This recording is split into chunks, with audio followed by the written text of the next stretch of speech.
Well, thank you very much for that incredible warm welcome. There are many different things I'd like to talk about today. Say a little bit about my book to one, which is a book in which I try to explain everything that I've learned over the years about starting companies, startups, technology, and business more generally. And it's always a bit of a challenge to write a book about entrepreneurship or to teach about entrepreneurship because it is not a science. There is no science. There's no formula where if you follow these 7 steps, you will make a million or you will have a successful company. And everybody is always looking for a formula. And the problem is that the next Mark Zuckerberg will not start a social networking site. The next Larry Page will not start a search engine. The next Bill Gates will not start operating system company. And so if you are copying these people, you're in some sense not learning from them at all. And so what I try to do is approach this question indirectly because the critical things do something new that's never been done before.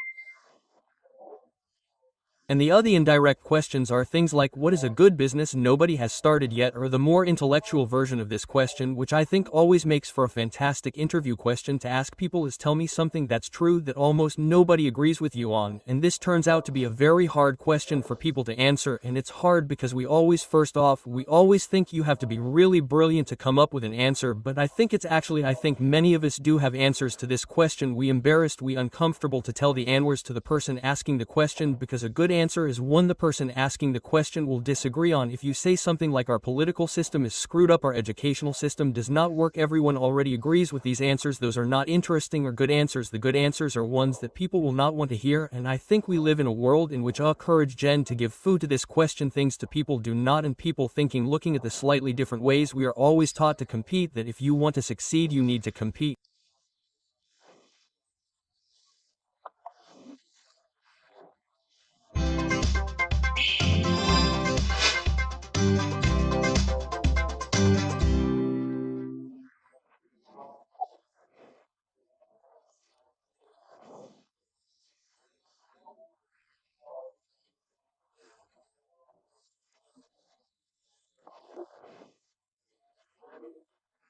Overarching is if you want to succeed you need to figure out how. Not great people think capitalism and compay are soma synonyms. I think they are antonyms. A capitalist is someone who is in the business of accumulating capital because they're doing something nobody else is doing. They're offering a product nobody else is selling so they can charge a good price for it. If you are in of compay you will make noisy, it will all comp away. So if you want to compete like crazy you open Orient, and this is always my example for a terrible business. You have ferocious competition, you would go out of business.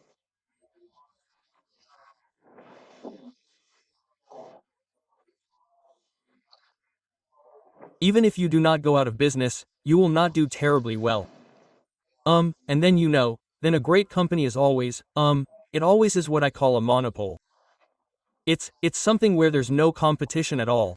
The example I give in my book of a great company is Google, where they've had very little competition in search for the last 12, 13 years, at least in the US and Western Europe. Korea is maybe a little bit different. And as a result been making enormous amounts of profits for many years now. And I think this monopoly versus competition idea is the single most important business idea that people do not understand. And they don't understand it for a few different reasons. One is somewhat intellectual because the companies that have monopolies never talk about it.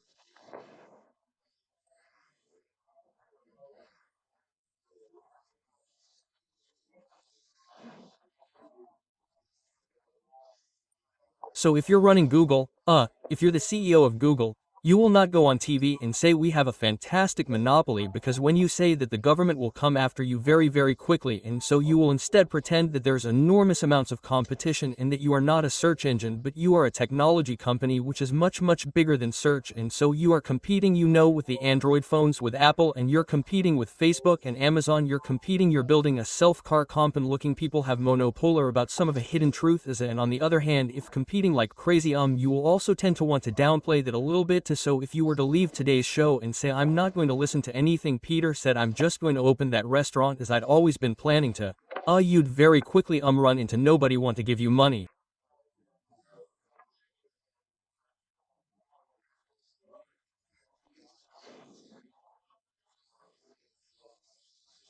It'd be hard to get investors.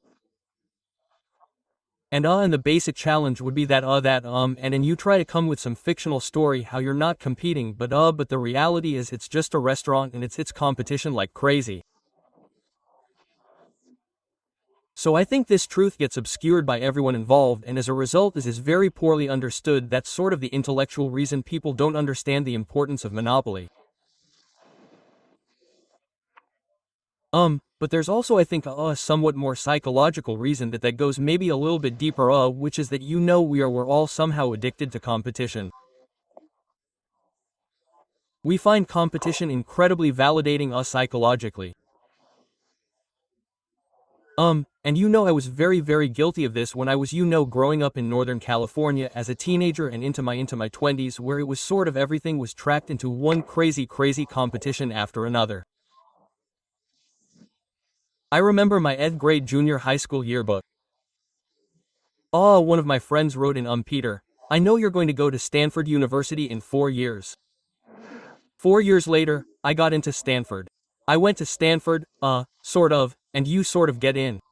You have another round in the tournament. Then I got into law school, which is a graduate school in the US. Got to Stanford Law School, and then, I ended up at sort of a very prestigious, law firm in New York City. Never really asked why I was doing any of these things. It was just every time, it was just you had to beat the people around you, had to compete and beat people.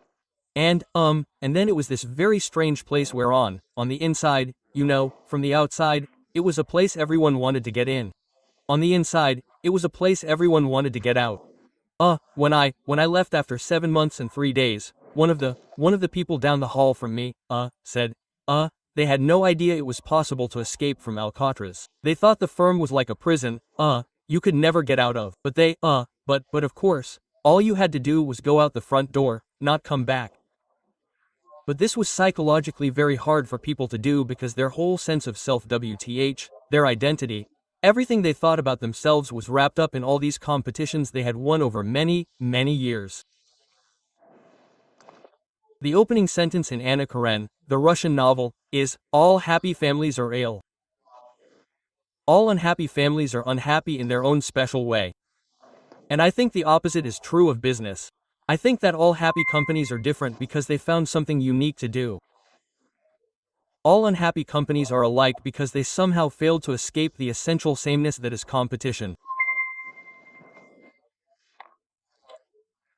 When, the chapter in my book entitled All Happy Companies Are Different was exerted by the Wall Street Journal, they get to give it a different title, and they changed. They thought they needed a punch title that had a little bit more, was a little bit edgier, and they changed the title from All Happy Companies Are Different to Competition is for Losers, which is very counterintuitive because we always think of the losers as the people who are not good enough at competing. The losers are the people whose grades are not quite good enough on test scores, who are a little bit too slow on the athletic team.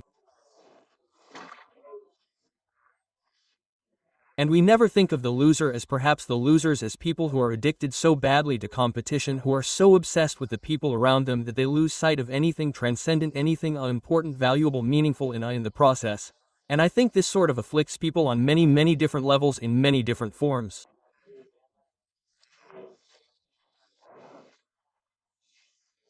Henry Kissinger once described his fellow professors at Harvard, was talking about his fellow professors at Harvard University, and said, the battles in academia are so ferocious because the stakes are so small, which always seems like a definition of absolute insanity. Why would you fight like crazy over nothing at all? But And on one level, it is an absolutely insane situation. On another level, it's just a logic of a certain situation where the logic is that, if you can't differentiate yourself from the other person, the stakes get very small. If you're fighting like crazy, if you want it no matter what, you don't have to get paid very much. And so it's both insane and the deep logic of a certain situation. You know, there's a strange phenomenon in Silicon Valley where many of the people who have been successful entrepreneurs seem to be suffering from a mild form of Asperger's or something like that. They seem to be, socially a little bit maladapted in one way or another. And I think we need to always take this fact and turn it around into a critique of our whole society.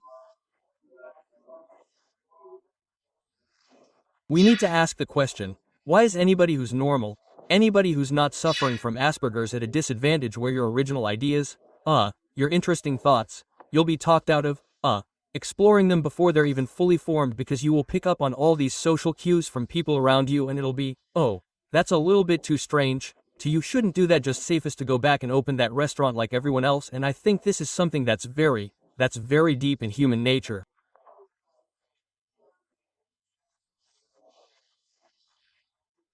You know already in the time of Shakespeare, the word ape meant both primate and to imitate, and there is something about human nature where imitation is a very deep aspect of what we do, how we learn language. Children by copying our parents, it's how culture is transmitted in our society. But it also leads to many forms of insane behavior. It leads to crazy peer pressures when we're young. It leads to the madness of crowds. It leads to, ape sheep-like, lemming-like, herd-like behavior. It leads to market bubbles and all sorts of forms of insanity.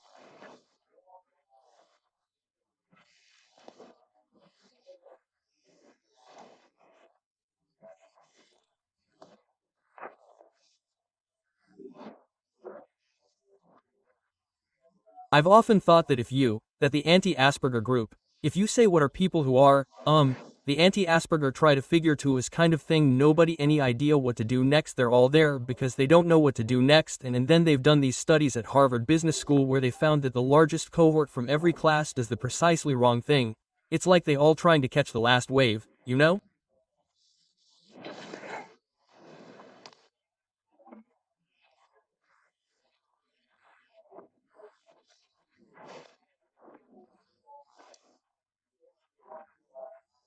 In 1989, the largest group wanted to work for Michael Milken, who was involved in all the junk bonds in the 80s.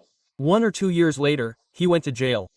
And they were never interested in technology except for 99, 2000 when they descended on Silicon Valley just as the comm bubble was about to come to an end. And so it's sort of the systematic bias to do all the precisely wrong things. And it's easy to make fun of business school students. I think we have to realize that we're all subject to these pressures to a tremendous degree. When we look at advertising on television, people often think to themselves, look at that stupid ad. Who are the dumb people who fell for that? And the very disturbing truth is that it is all of us. We're all incredibly prone to these kinds of things. We're incredibly subject to this.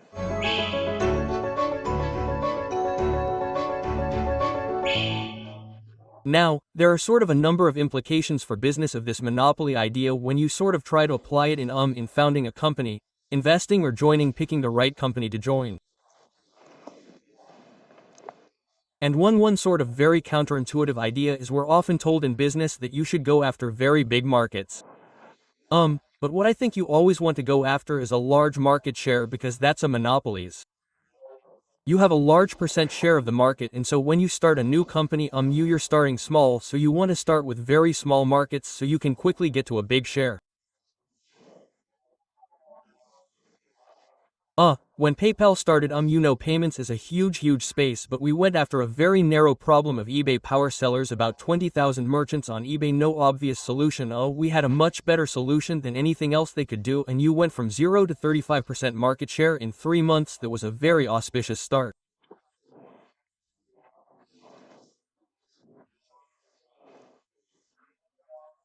Facebook started with 12,000 people at Harvard University was such a if this plan nobody would INV they said way to small and you from to 60% Mariter in 10 days again a very promising then you sort of grew in concentric circles and scaled it from there.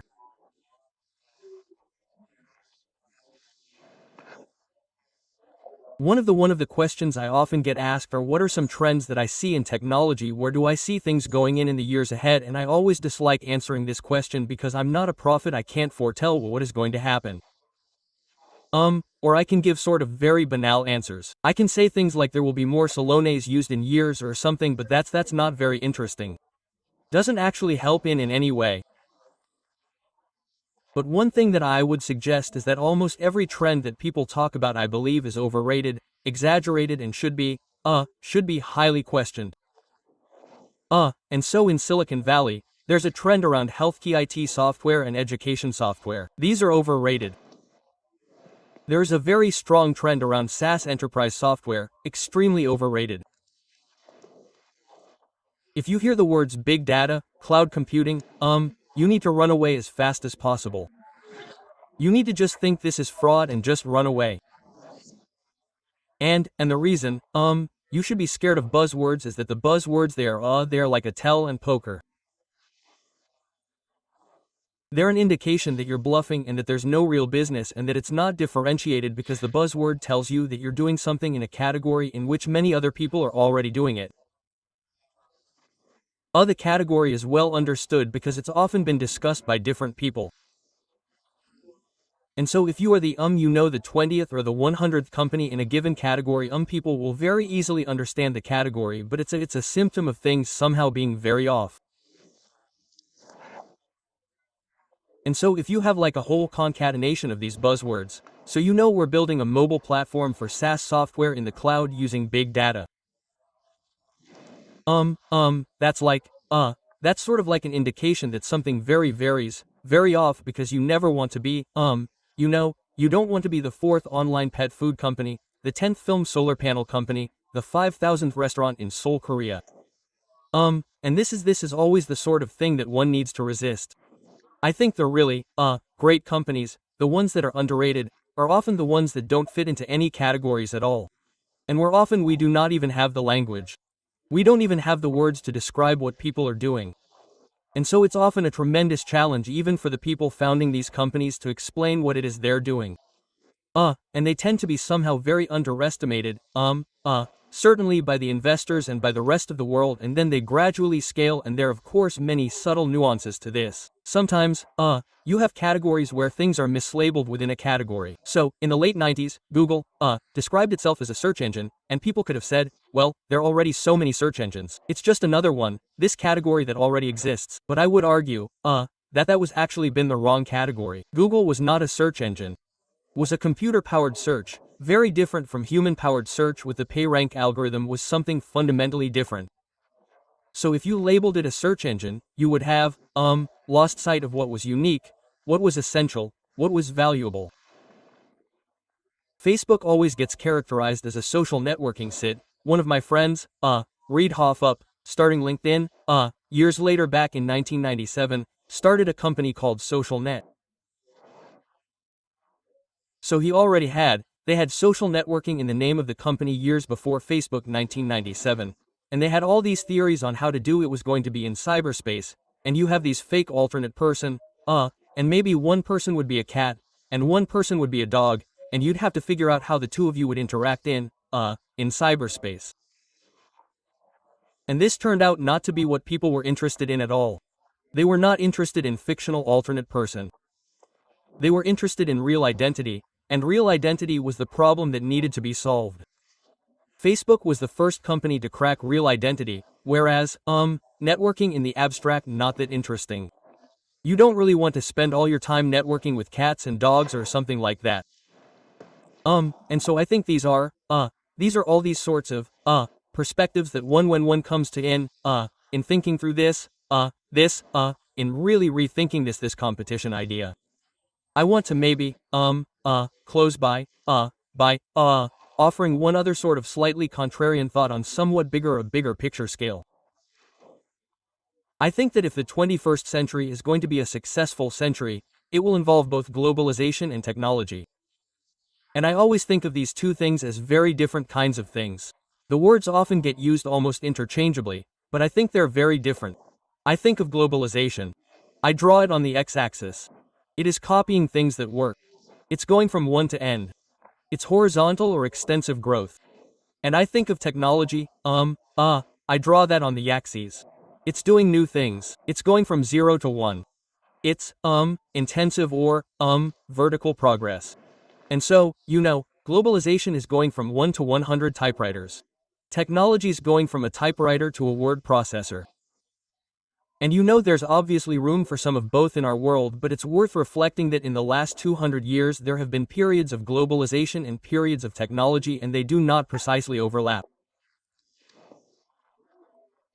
I think 19th century you had a lot of both globalization where the world became much more connected and in a lot of technological progress, but after 1914 start of World War I world became much more divided. There's less trade, parts of the world become communist. And so you end up with globalization goes very much in reverse starting in 1914, but technology continues on many fronts for many decades.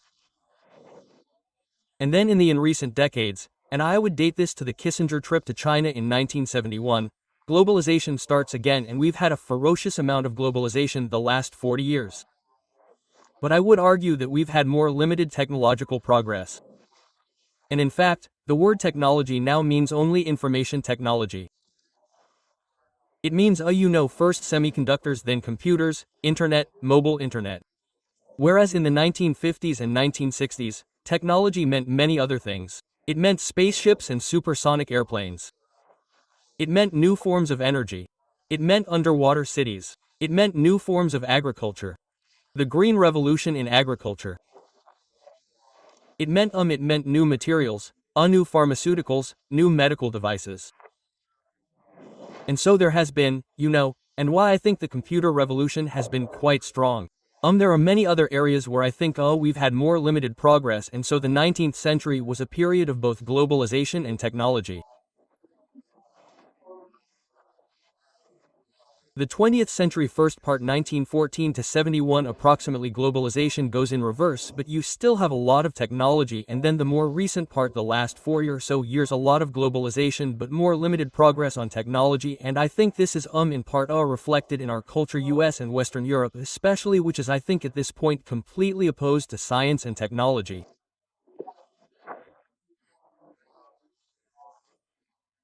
And even though we always say that we're ignore of it, I think the reality is that our culture dislikes science and dislikes technology very intensely. And the easiest way to see this is to look at all the science fiction films that come out of Hollywood.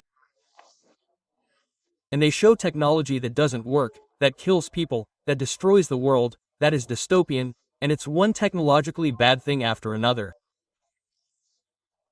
And the future is some combination of the movies, Avatar or The Matrix, or maybe the Terminator movie with robots running around killing people. I watched the Gravity movie the other day, which sort of the space station, outer space, everything goes wrong. You would never want to go into outer space. You are really happy to be back. On the muddy tropical island somewhere. And of course, I'm not blaming Hollywood here because I think it just reflects the broader culture for the most part, and it's just an indication of how the broader culture doesn't want science or technology. And that's why I think, the real counterculture in our society today, in the Western world, in the developed world today, is the part that's pushing science and technology, because most of our, culture, most of our society actually wants to, see things not change or hold things back. If you frame this idea in geopolitical terms, the 1950s and 1960s, you would have divided the world into the first world and the third world. First world was that part of the world, which was technologically progressing. The third world was sort of permanently screwed up. Today, you would divide the world into the developed and the developing countries. And so this is a dichotomy that is very pro-globalization. The developing countries are those countries that are copying the developed countries, and they're all sort of converging. The world's becoming more and more homogeneous. Is all sort of becoming the same as you have this convergence pro-globalization story that runs through it. But it's also the case that this way of talking about our world is implicitly anti-technological, because when we say that we live in the developed world, then we are saying that those of us in the United States or Western Europe or South Korea, we're saying that we're living in that part of the world that's done finished, where nothing new is really going to happen. It is after all fully developed.